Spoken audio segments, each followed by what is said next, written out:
ପ୍ରକୃତିର ବିଲୁପ୍ତିର ଏକ ଦୃଶ୍ୟ।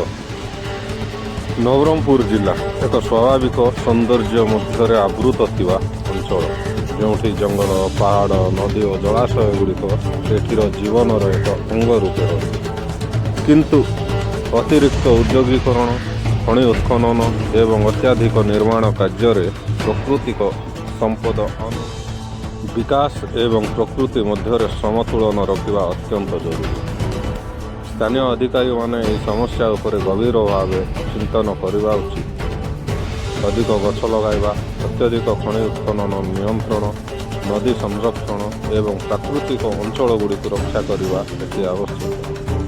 ଏହି ଉଦ୍ୟମ କେବଳ ସରକାରଙ୍କ ନୁହେଁ, ସ୍ଥାନୀୟ ଲୋକମାନେ ଏବଂ ସମସ୍ତ ନାଗରିକମାନେ ଏଥିରେ ଯଦି ଏବେ ଏହି ସମସ୍ୟା ଉପରେ ଗଭୀର ଭାବରେ ଧ୍ୟାନ ଦିଆଯାଇ ନାହିଁ, ତାହେଲେ ଆଗାମୀ ପିଢ଼ି ପାଇଁ ଏହା ଏକ ମହା ସମସ୍ୟା ହୋଇଯିବ।